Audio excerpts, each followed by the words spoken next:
పెను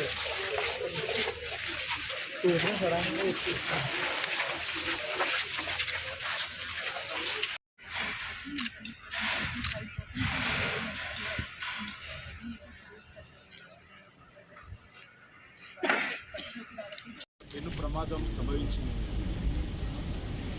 ఇంతకుముందు రామచంద్రరావు గారు చెప్పినట్టు 46 మంది యొక్క మృతదేహాలు ఇప్పటికే లభించాయని, మరొక 13 మంది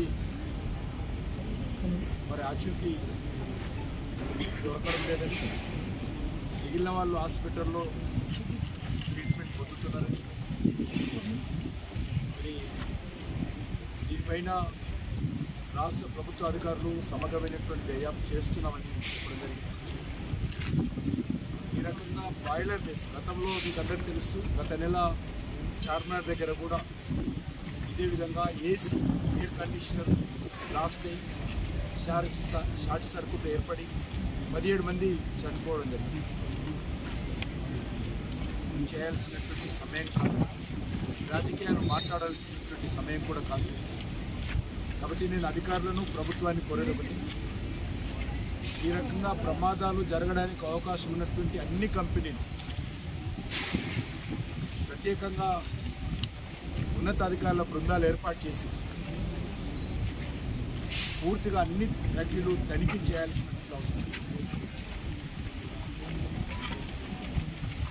కంపెనీస్ యాక్ట్ ప్రకారము ఏ రకమైనటువంటి సేఫ్టీ మెజర్స్ తీసుకుంటున్నారు, ప్రమాదాలు జరగడానికి అవకాశం ఉన్నటువంటి ప్రాంతాలు ఏ రకమైనటువంటి రెగ్యులర్ ఇన్స్పెక్షన్స్ జరుగుతూ ఉన్నాయి, ఇన్స్పెక్షన్స్ లంచాల కోసం జరుగుతూ ఉన్నాయా, ఇన్స్పెక్షన్స్ ఏదో తుత్తు మంత్రంగా ఫార్మాలిటీ కోసం జరుగుతూ ఉన్నాయా, లేకపోతే ప్రమాదాలు జరగకుండా అడ్డుకునే విధంగా ఈ యొక్క పరిశ్రమల ఇన్స్పెక్షన్ జరుగుతుందా అనే విషయం కూడా మరి ప్రభుత్వం ఆలోచన చేయాలి.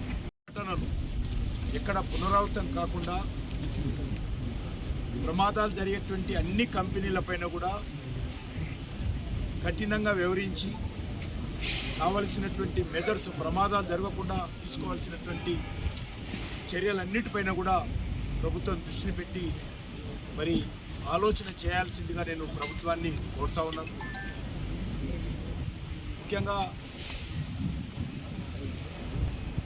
సొంత గ్రామాలను, బంధువులను, సొంత